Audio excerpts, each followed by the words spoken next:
Why do we live? It's a simple question.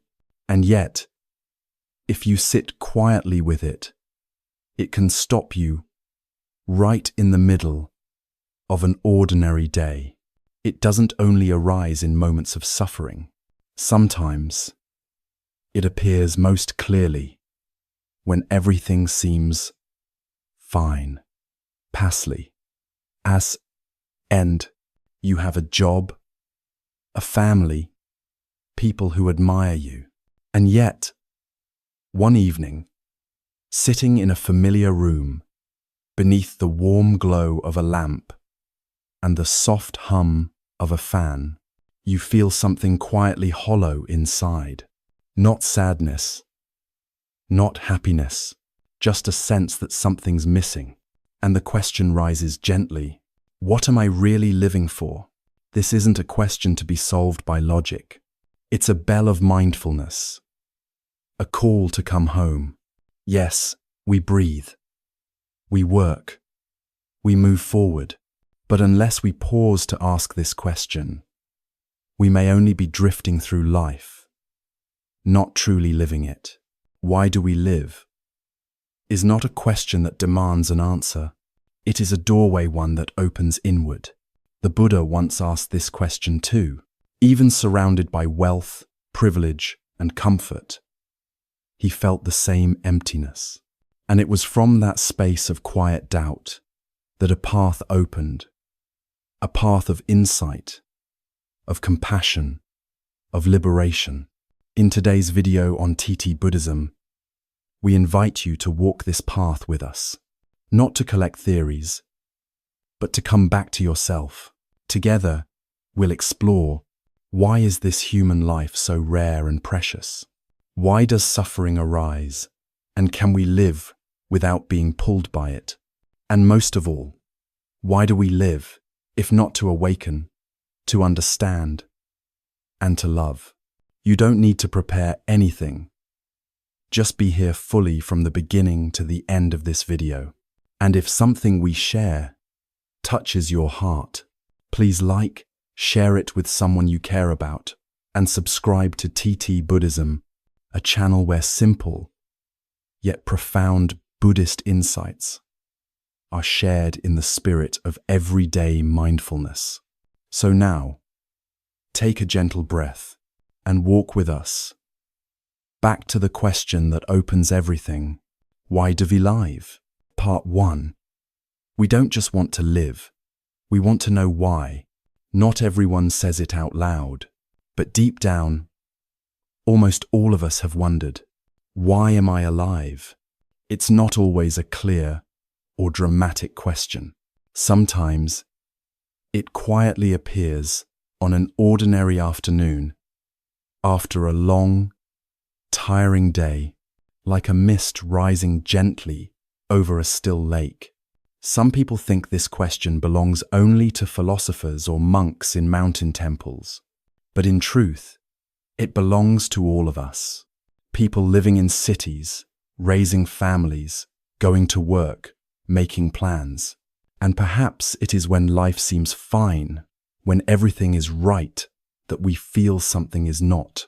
You might feel it standing in your well-furnished home, yet not feeling at home, or in the middle of friendly conversations, but somehow still unseen, or lying awake at night, not sad, not joyful, just uncertain about what tomorrow is for.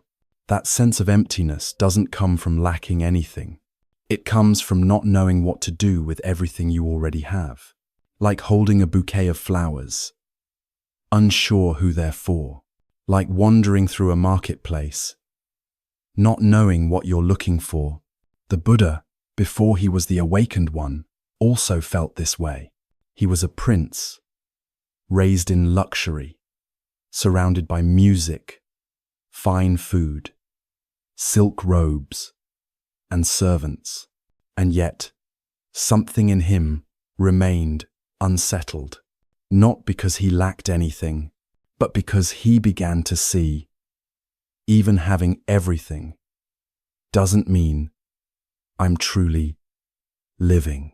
I'm pound, he asked. Not with intellect, not through study, but from a deep, nameless discomfort in his heart. Is this really what life is about? Is living just eating, enjoying, aging, getting sick, and dying?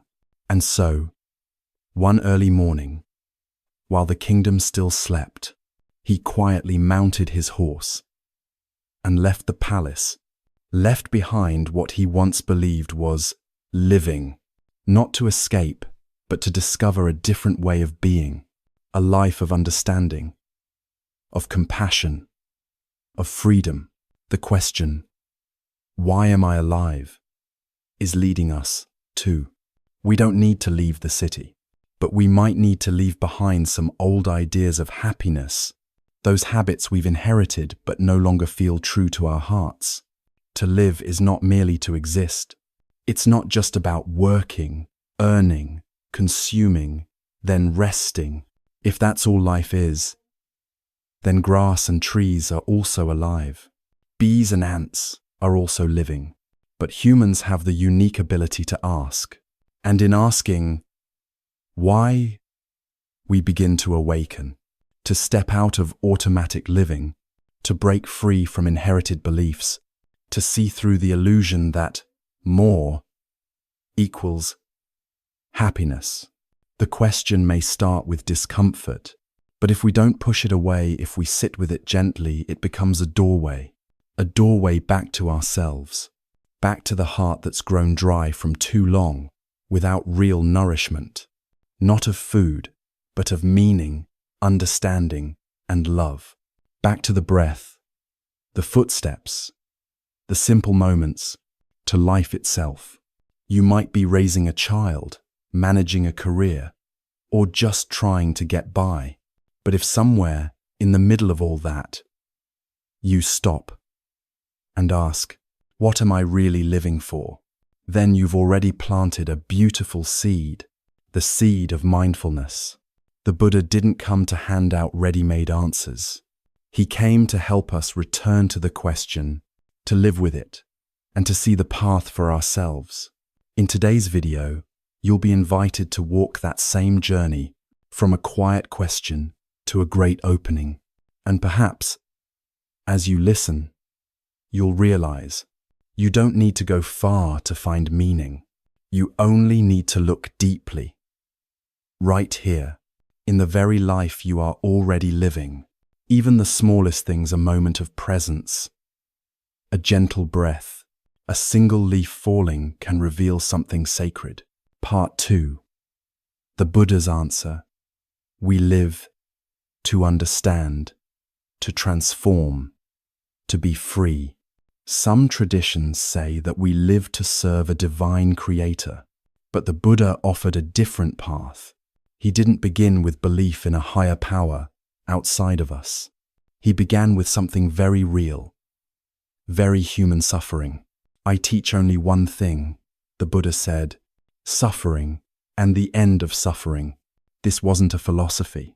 It was a lived experience, not something to argue about, but something to look deeply into, to practice with, to transform.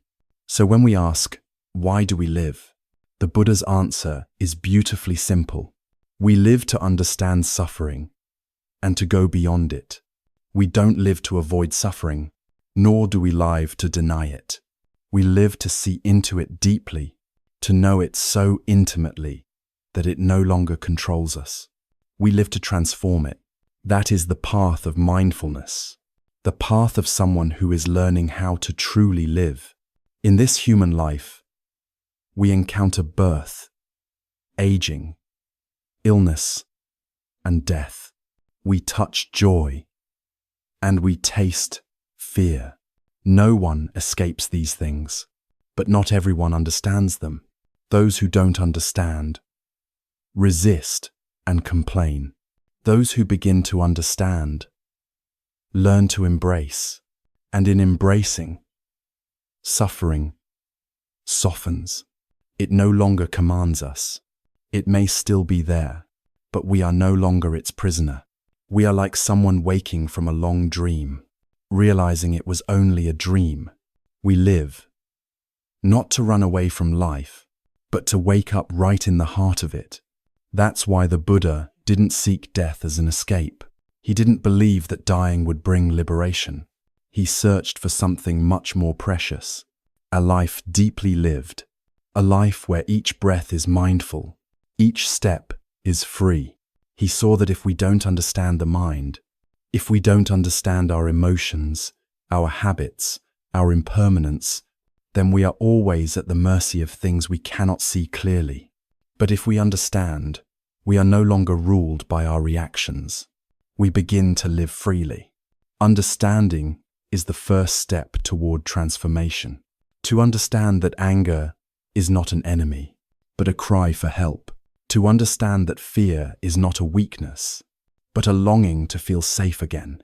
To understand that worry is not who we are, but just a visitor, and even this visitor, too, is impermanent. When we understand, we stop fighting suffering. We learn to hold it gently, like a mother holding her crying child. And in that tenderness, suffering begins to ease. This is the path of compassion. When we understand, we begin to love. Understanding our own suffering helps us love ourselves more deeply. Understanding another's suffering helps us stop blaming them, helps us soften our judgments and open our hearts. In this love, we no longer live out of duty or craving or fear. We begin to live like a flower blooming in sunlight, naturally, effortlessly, with beauty and grace. We live to become truly free, and freedom doesn't mean doing whatever we want. It means not being pulled around by unconscious habits, by delusions, by unwholesome mind states. Freedom is being present for ourselves, seeing what's happening in our minds, and responding with clarity, not with old patterns. Freedom is living in the world, but keeping the heart like a still lake, calm, steady, and undisturbed, even when winds blow and waves rise. And when we have that kind of freedom, we touch true happiness, not the fleeting kind, not the kind that depends on getting or keeping, but the kind that arises from insight and letting go. This is the Buddha's vision, simple but profound. We don't live to possess, to conquer, to prove. We live to know who we really are, to see what pulls us away, and to find freedom from it. Understanding compassion freedom. These are not three separate steps. They flow into one another. When we begin with mindfulness, understanding arises. And from understanding comes love. And from love comes the spaciousness of true freedom. To live in this way is to live awake. And when we live awake, we are no longer victims of life. We become its artists, its caretakers. Silent Lover, Part 3. The preciousness of human life. Why living itself is a miracle. There was a time when the Buddha shared a very simple yet profound image with his disciples. He said, "Imagine a blind turtle living at the bottom of a vast ocean. Once every 100 years, it rises to the surface. Now imagine a small wooden ring floating on the waves. The chance that the turtle's head would rise and pass through that ring is incredibly rare. And yet, the Buddha said, that is how rare it is to be born as a human being. Rare, precious, almost miraculous. And yet, how often do we wake up in the morning and feel that miracle?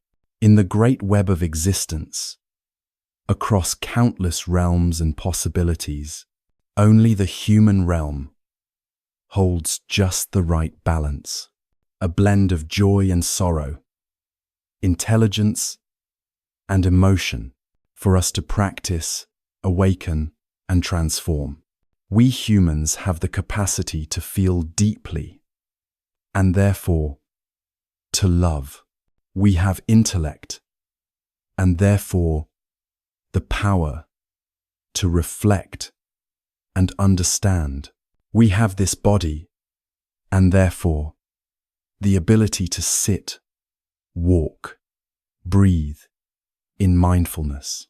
It is precisely because we experience both suffering and insight that human life becomes a unique opportunity for awakening. We are not here merely to enjoy life. We are here to learn. And life teaches not only through pleasure and ease, but often, and perhaps most powerfully, through discomfort. Someone who has never failed or been hurt may never learn how to truly listen to another in pain. Someone who has never felt lonely or misunderstood may never know what compassion truly means. So life is not wrong when it gives us challenges. These are the mud, and if there is no mud, how can there be lotus? The Buddha once said, "Hard it is to be born a human. Hard it is to hear the true Dharma, not because it's mathematically rare, but because it requires the right causes and conditions to come together.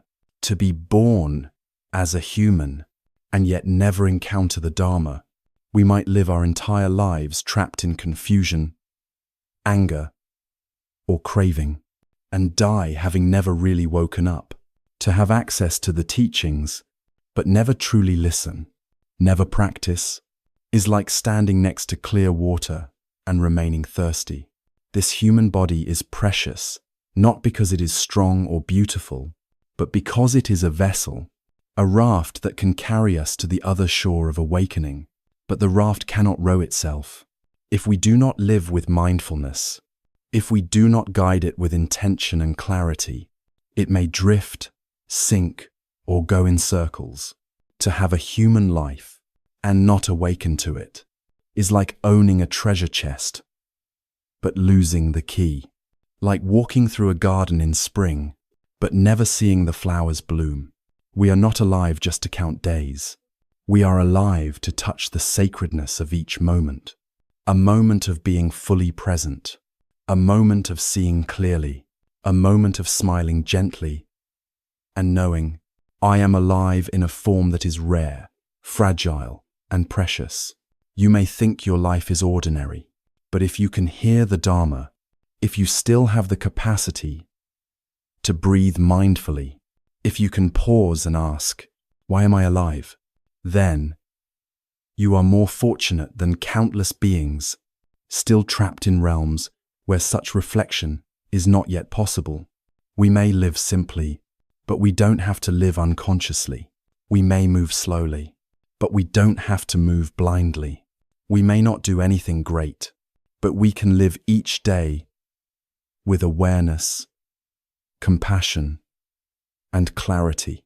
And that is already a noble life. Each time we choose to listen, instead of react in anger, we are honoring the gift of human life. Each time we pause, breathe, and choose not to follow an old habit, we are living as a being of wisdom. Each time we forgive, love, or help someone in pain, we are offering a lotus to this world. No one knows how many days we have left, but if we live each day in gratitude for this rare opportunity, then every single day becomes a miracle. Part 4. Life is not meant to avoid suffering, but to turn suffering into insight. Sometimes, we live as if life were a battlefield, a place where we must constantly avoid pain, avoid difficult people, avoid uncomfortable emotions. We're told to stay strong, to move on, to pretend we're fine. But the more we avoid, the more we feel restless inside. Life is not a string of days where we dodge suffering. Life is a path where we walk through suffering and slowly, gently, transform it into understanding. If we live only to feel pleasure or comfort, life will never be enough, because life, by its nature, is impermanent, and no moment of happiness can last forever. So instead of asking, how do I avoid suffering? We might learn to ask, How can I understand this suffering more deeply? Feelings like anger, sadness, worry, and fear, they are not our enemies. They are messengers. They don't come to destroy us, but to call us home, back to our bodies, back to our breath, back to what has been left untouched, unattended. The Buddha said, feeling is a messenger, not a master. A burst of anger doesn't mean we must shout or hurt someone. It means something inside is wounded and asking for care. A wave of anxiety doesn't mean we've failed. It means we are longing for safety and trust. When we understand our emotions, we are no longer afraid of them. When we understand impermanence, we no longer cling. When we understand non-self, we no longer need to defend me all the time. From this space of clarity, we begin to live without being pulled around, without being trapped in our own reactivity. We live like a still lake, reflecting everything, clinging to nothing. Praise comes, the lake reflects. Criticism comes, the lake reflects. And when both pass, the lake remains calm and clear. Transforming suffering is not just a concept, it is a practice. Through the breath, through each mindful step, through simply being present. When sadness arrives, we don't ask, "Why am I sad?" We gently say, "Hello, sadness. You can stay here, but let me breathe with you." We don't push feelings away, and we don't let them carry us away. We hold them like an old friend, knowing they too need to be seen, heard, and embraced. In doing so, suffering becomes insight. Anger is no longer fire that burns. It becomes light that reveals what hurts. Anxiety is no longer a weight. It becomes a sign to nurture the roots of our trust. In Buddhist imagery, there is a beautiful truth. The lotus grows from mud.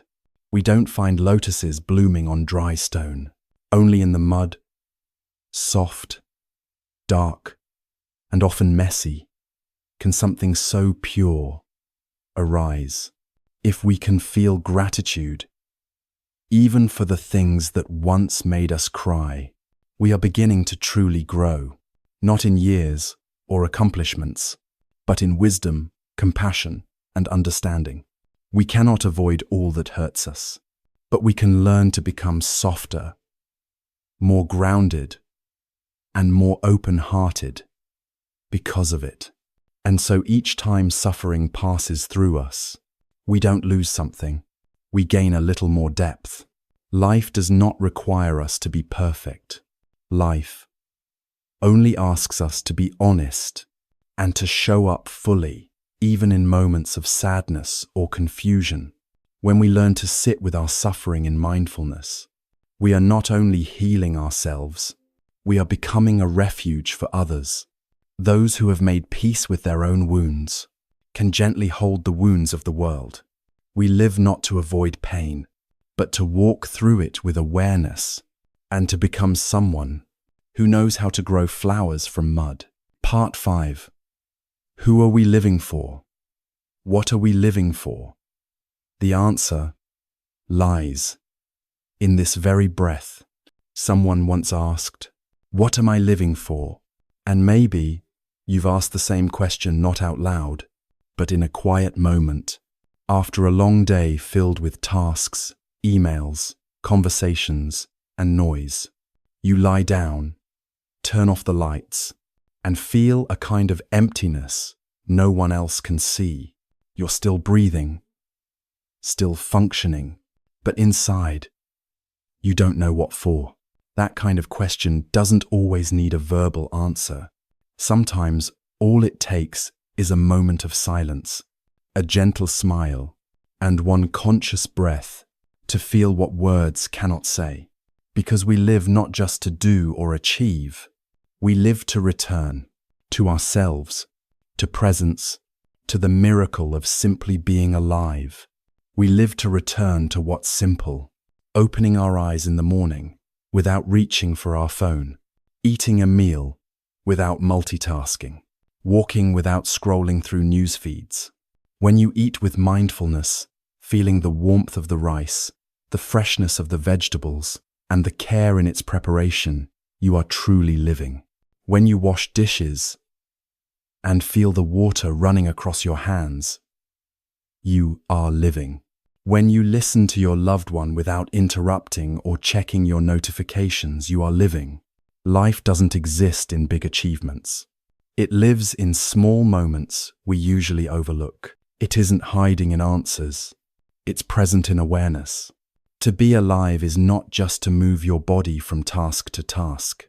It's to show up with your whole being. Sit and know that you're sitting. Work and know that you're working. Feel sadness and know you're feeling without judgment. You don't have to become someone else. You just have to come home to who you already are. And you don't have to leave your home, job, or family to do it. You only have to pause, to take one mindful breath. That breath can change the entire quality of your day. That is the spirit behind TT-Buddhism. Not to teach heavy doctrine, but to walk with you gently, offering simple, deep insights that help you come back to your life. And this is something you can practice right away, even in your busiest days. Take 5 minutes to sit and breathe without any goals. Walk a little slower on your way to work and feel your footsteps. Wash your hands and feel the water. Be there. Drink a cup of water and don't check your phone. Just drink and be grateful. Mindfulness doesn't ask for more time.